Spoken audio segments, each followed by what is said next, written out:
اللہ رب العالمین والصلاۃ والسلام علی سید الانبیاء والمرسلین وعلی آلہ و اصحابہ اجمعین، اما بعد۔ میرے سننے والے تمام سامعین سامعات، آج کی گفتگو میں ایک ایسے گناہ کے بارے میں، ایسی برائی کے بارے میں انفارمیشن دی جا رہی ہے۔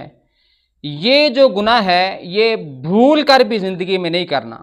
پیارے بھائیوں، نبی پاک صلی اللہ علیہ وسلم نے اس گناہ کے بارے میں فرمایا کہ باقی تو گناہوں کی سزائیں اللہ تعالیٰ قیامت کے دن دے گا، اور یہ ایسا گناہ ہے کہ فوری طور پر اللہ تعالیٰ دنیا میں ہی اس کی سزا اس بندے کو دے دیتا ہے۔ ایسا گناہ ہے۔ میرے ہاتھ میں امام بخاری رحمۃ اللہ تعالیٰ علیہ کی کتاب الادب المفرد ہے۔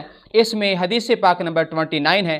حضور نبی پاک صلی اللہ علیہ وسلم نے ارشاد فرمایا ما من ذنب اجدر ان یعجل لصاحبہ، کہ قیامت کے دن باقی جو ذخیرہ گناہ کیے جائیں گے وہاں تو سزا ہونی ہی ہونی ہے، جو یہاں پر اللہ تعالیٰ اجلت کرے گا، اس کا گناہ دینے میں، سزا دینے میں، اللہ تعالیٰ اس گناہ کی سزا دینے میں جلدی فرماتا ہے۔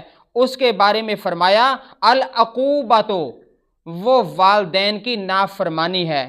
پیارے بھائیوں، اتنا بڑا گناہ ہے، ما یدخر لہ، کہ جو قیامت میں ذخیرہ کیے جائیں گے وہ بعد کی بات ہے۔ اس میں سے ایک ایسا گناہ ہے والدین کی نافرمانی کہ اللہ تعالیٰ فوری طور پہ دنیا میں اس کی سزا دے دیتا ہے۔ پھر آگے سرکار نے فرمایا من البغی، اور ظلم، جو بندہ ظلم کرتا ہے، آخرت میں تو سزا ہے ہی ہے، ظلم کرنے کی سزا ظالم کو اللہ تعالیٰ فوری طور پہ سزا دے دیتا ہے۔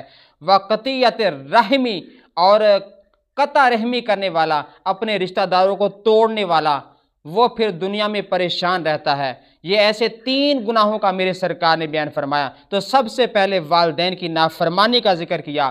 اللہ تعالی ہم سب کو ایسے بڑے گناہوں سے ہمیشہ بچتے رہنے کی توفیق عطا فرما، اور خدا نخواستہ اگر پہلے کسی باعث سے ہو چکے ہیں، مولا کریم تمام مسلمانوں کو معافی عطا فرما، آمین۔